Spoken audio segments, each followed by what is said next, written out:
कन्या का नाम जब सुभाषिनी रखा गया था तब कौन जानता था कि वह गूंगी होगी। इसके पहले उसकी दो बड़ी बहनों की सुकेशिनी और सुहासिनी नाम रखे जा चुके थे। इसी से तुकबंदी मिलाने के हेतु उसके पिता ने छोटी कन्या का नाम रख दिया सुभाषिनी। आप केवल सब उसे सुभा ही कहकर बुलाते हैं। बहुत खोज और खर्च के बाद दोनों बड़ी कन्याओं के हाथ पीले हो चुके हैं और अब छोटी कन्या सुभा माता पिता के हृदय के नीरव बोझ की तरह घर की शोभा बढ़ा रही है। जो बोल नहीं सकती वह सब कुछ अनुभव कर सकती है, ये बात सबकी समझ में नहीं आती और इसी से सुभा के सामने ही सब उसके भविष्य के बारे में तरह तरह की चिंता फिक्र की बातें किया करते हैं। किंतु स्वयं सुभा इस बात को बचपन से ही समझ चुकी है कि उसने विधाता के शाप के वशीभूत होकर ही इस घर में जन्म लिया है। इसका फल ये निकला कि वह सदैव अपने को सब परिजनों की दृष्टि से बचाए रखने का प्रयत्न करने लगी। वह मन ही मन सोचने लगी कि उसे सब भूल जाएं तो अच्छा हो। लेकिन जहाँ पीड़ा है उस स्थान को क्या कभी कोई भूल सकता है। माता पिता के मन में वह हर समय पीड़ा की तरह जीती जागती बनी रहती है। विशेषकर उसकी माता उसे अपनी ही किसी गलती के रूप में देखती है, क्योंकि प्रत्येक माता पुत्र की अपेक्षा पुत्री को कहीं अधिक अपने अंश के रूप में देखती है और पुत्री में किसी प्रकार की कमी होने पर उसे अपने लिए मानो विशेष रूप से लज्जाजनक बातें समझती है। सुभा के पिता वाणिकंठ तो सुभा को अपनी दोनों बड़ी पुत्रियों की अपेक्षा कुछ अधिक ही स्नेह करते हैं, पर माता उसे अपने गर्भ का कलंक समझकर उससे उदासीन ही रहती है। सुभा को बोलने की जबान नहीं है, पर उसकी लंबी लंबी पलकों में दो बड़ी बड़ी काली आंखें अवश्य हैं और उसके ओष्ठ तो मन के भावों की तनिक से संकेत पर नए पल्लव की तरह काम काम उठते हैं। वाणी द्वारा हम जो अपने मन के भाव प्रकट करते हैं उसको हमें बहुत कुछ अपनी चेष्टाओं से गढ़ लेना पड़ता है, बस कुछ अनुवाद करने के समान ही समझिए। और वह हर समय ठीक भी नहीं होता, ताकत की कमी से बहुधा उसमें भूल हो जाती है। लेकिन खंजन जैसी आंखों को कभी कुछ भी अनुवाद नहीं करना पड़ता, मन अपने आप ही उन पर छाया डालता रहता है। मन के भाव अपने आप ही उस छाया में कभी विस्तृत होते और कभी सिकुड़ते हैं। कभी कभी आंखें चमक दमक कर जलने लगती हैं और कभी उदासीनता की कालिमा में बुझ सी जाती हैं, कभी डूबते हुए चंद्रमा की तरह टकटकी लगाए न जाने क्या देखती रहती हैं, तो कभी चंचल दामिनी की तरह ऊपर नीचे इधर उधर चारों ओर बड़ी तेजी से छिटकने लगती हैं। और विशेषकर मुंह के भाव के सिवा जिसके पास जन्म से ही और कोई भाषा नहीं, उसकी आंखों की भाषा तो बहुत उदार और अथाह गहरी होती ही है, करीब करीब साफ सुथरे नील गगन के समान। उन आंखों को उदय से अस्त तक, सुबह से शाम तक और शाम से सुबह तक छवि लोक की निस्तब्ध रंगभूमि ही मानना चाहिए। जिनहीन इस कन्या में विशाल प्रकृति के समान एक जनहीन महानता है, और यही कारण है कि साधारण लड़के लड़कियों को उसकी ओर से किसी न किसी प्रकार का भय सा बना रहता, उसके साथ कोई खेलता नहीं। वह नीरव दोपहरिया के समान शब्दहीन और संगहीन एकांतवासिनी बनी रहती। गांव का नाम है चंडीपुर। उसके पार्श्व में बहने वाली सरिता बंगाल की एक छोटी सी सरिता है, गृहस्थ के घर की छोटी लड़की के समान। बहुत दूर तक उसका फैलाव नहीं है, उसको तनिक भी आलस्य नहीं। वह अपनी एक हरी देह लिए अपने दोनों छोरों की रक्षा करती हुई अपना काम करती जाती है। दोनों छोरों के ग्रामवासियों के साथ मानो उसका एक न एक संबंध स्थापित हो गया है। दोनों ओर गांव हैं और वृक्षों के छायादार ऊंचे किनारे हैं, जिनके नीचे से गांव की लक्ष्मी सरिता अपने आप को भूलकर शीघ्रता के साथ कदम बढ़ाती हुई बहुत ही प्रसन्नचित असंख्य शुभ कार्यों के लिए चली जा रही है। वाणिकंठ का अपना घर नदी के बिल्कुल एक छोर पर है। उसका खपच्चियों का बेड़ा, ऊंचा छप्पर, गाय घर, भूस का ढेर, आम, कटहल और केलों का बगीचा हर एक नाविक की दृष्टि अपनी ओर आकर्षित करता है। ऐसे घर में आसानी से चलने वाली ऐसी सुख की गृहस्थी में उस गूंगी कन्या पर किसी की दृष्टि पड़ती है या नहीं मालूम नहीं, पर काम धंधों से ज्यों ही उससे तनिक फुर्सत मिलती त्यों ही झट से वह उस नदी के किनारे जा बैठती। प्रकृति अपने पार्श्व में बैठकर उसकी सारी कमी को पूर्ण कर देती है। नदी की स्वर ध्वनि, मनुष्यों का शोर, नाविकों का सुमधुर गान, चिड़ियों का चहचहाना, पेड़ पौधों की मरमर ध्वनि सब मिलकर चारों ओर के गमनागमन आंदोलन और कंपन के साथ होकर सागर की उत्ताल तरंगों के समान उस बालिका के चिरस्तब्ध हृदय उपकूल के पार्श्व में आकर मानो टूट फूट पड़ती हैं। प्रकृति के ये अनोखे शब्द और अनोखे तय, ये भी तो गूंगी की ही भाषा है। बड़ी बड़ी आंखों और उसमें भी बड़ी पलकों वाली सुभाषिनी की जो भाषा है, उसी का मानो वह विश्वव्यापी फैलाव है, जिसमें झींगुरों की झिन-झिन ध्वनि से गूंजती हुई तृणभूमि से लेकर शब्दातीत नक्षत्र लोक तक केवल इंगित, संगीत, क्रंदन और उच्छ्वासें भरी पड़ी हैं। और दोपहरिया को नाविक और मछुए खाने के लिए अपने अपने घर जाते, गृहस्थ और पक्षी आराम करते, पार उतारने वाली नौक बंद पड़ी रहती, जन समाज अपने सारे काम धंधों के बीच में रुककर सहसा भयानक निर्जन मूर्ति धारण करता, तब रुद्र महाकाल के नीचे एक गूंगी प्रकृति और एक गूंगी कन्या दोनों आमने सामने चुपचाप बैठी रहती, एक दूर तक फैली हुई धूप में और दूसरी एक छोटे से वृक्ष की छाया में। सुभाषिनी की कोई सहेली हो ही नहीं, सो बात नहीं। गौ घर में दो गायें हैं, एक का नाम है सरस्वती और दूसरी का नाम है पार्वती। ये नाम सुभाषिनी के मुंह से उन गायों ने कभी भी नहीं सुने, परंतु वे उसके पैरों की मंथर गति को भली भांति पहचानती हैं। सुभाषिनी का बिना बातों का एक ऐसा करुण स्वर है, जिसका अर्थ वे भाषा की अपेक्षा कहीं अधिक सरलता से समझ जाती हैं। वह कभी उन पर लाड करती, कभी डांटती और कभी प्रार्थना का भाव दर्शाकर उन्हें मनाती, और इन बातों को उसकी सारो और पारो इंसान से कहीं अधिक और भली भांति समझ जाती हैं।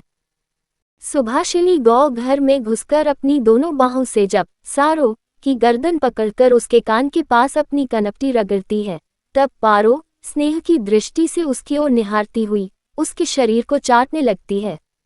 सुभाषिनी दिन भर में कम से कम 2-3 बार तो नियम से गौघर में जाया करती। इसके सिवा अनियमित आना जाना भी बना रहता। घर में जिस दिन वह कोई सख्त बात सुनती, उस दिन उसका समय अपनी गूंगी सखियों के पास बीतता।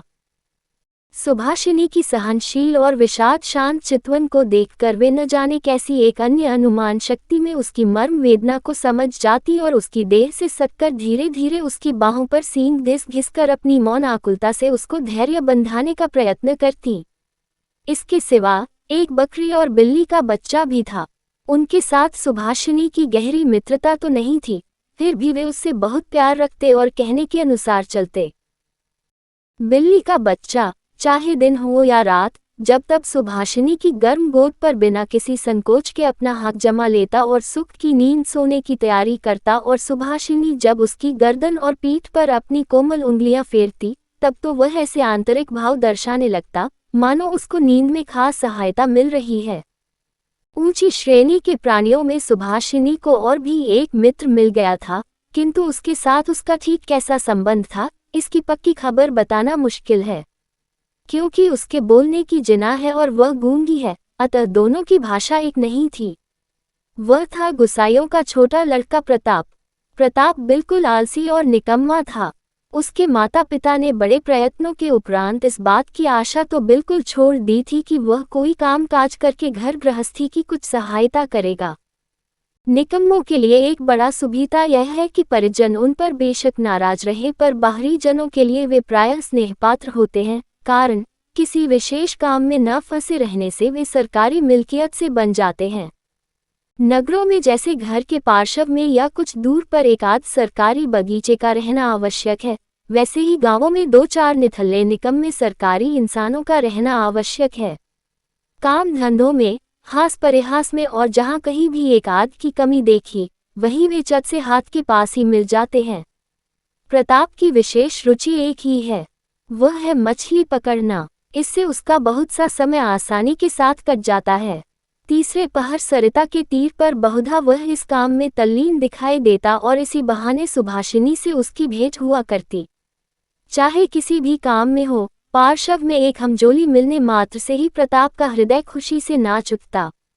मछली के शिकार में मौन साथी ही सबसे श्रेयस्कर माना जाता है, अतः प्रताप सुभाषिनी की खूबी को जानता है और कद्र करता है। यही कारण है कि और सब तो सुभाषिनी को सुभा कहते, किंतु प्रताप उसमें और भी स्नेह भरकर सुभा को सु कहकर पुकारता। सुभाषिनी इमली के वृक्ष के नीचे बैठी रहती और प्रताप पास ही जमीन पर बैठा हुआ सरिता जल में कांटा डालकर उसी की ओर निहारता रहता।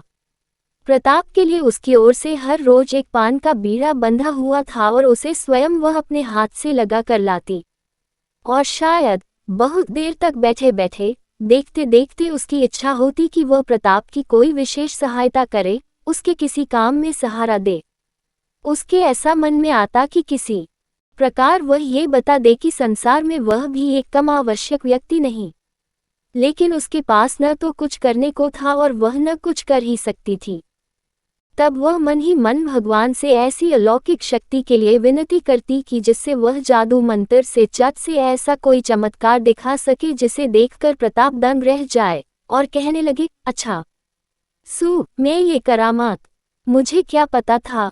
मान लो सुभाषिनी यदि जलपरी होती और धीरे धीरे जल में से निकलकर सर्प के माथे की मणि घाट पर रख देती और प्रताप अपने उस छोटे से धंधे को छोड़कर मणि को पाकर जल में डुबकी लगाता और पाताल में पहुंचकर देखता कि रजत प्रासाद में स्वर्ण जड़ित शैया पर कौन बैठी है, और आश्चर्य से मुंह खोलकर कहता, अरे ये तो अपनी वाणीकंठ के घर की वही गूंगी छोटी कन्या है।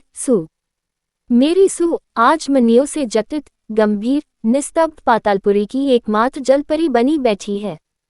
तो क्या ये बात हो ही नहीं सकती? क्या ये नितांत असंभव ही है? वास्तव में कुछ भी असंभव नहीं।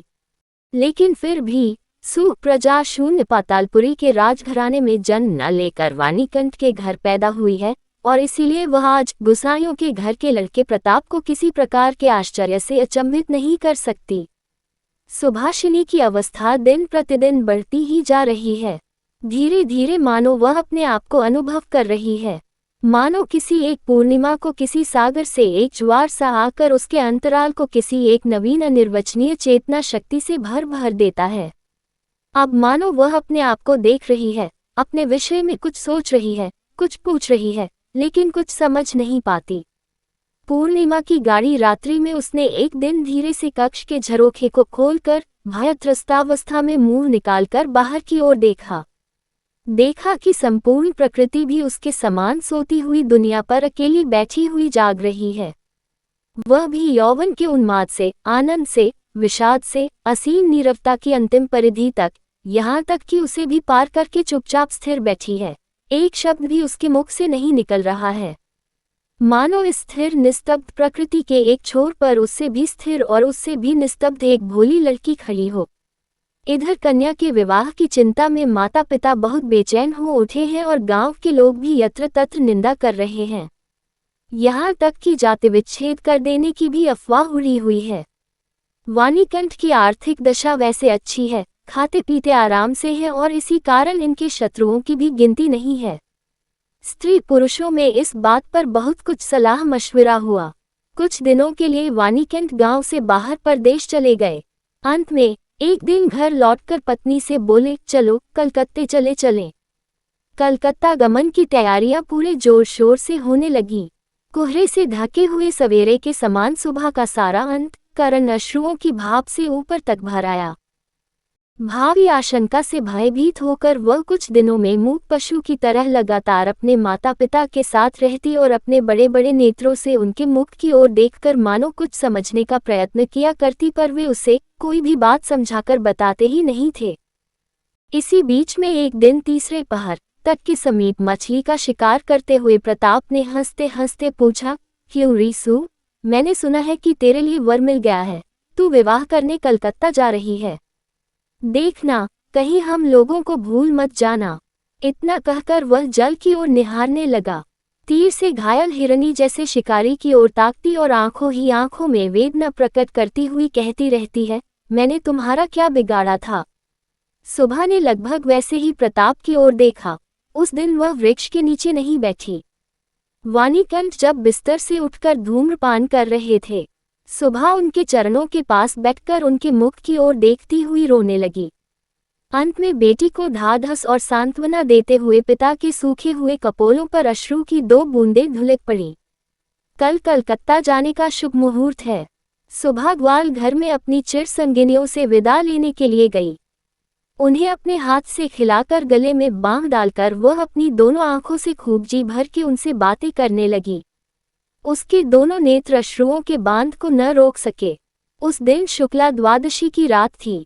सुबह अपनी कोठरी में से निकलकर उसी जाने पहचाने सरिता तट के कच्चे घाट के पास घास पर औंधी लेट गई, मानो वह अपनी और अपनी गूंगी जाति की पृथ्वी माता से अपनी दोनों बाहों को लिपटा कर कहना चाहती है, तू मुझे कहीं के लिए मत विदा कर माँ, मेरे समान तू मुझे अपनी बाहों से पकड़े रख, कहीं मत विदा कर।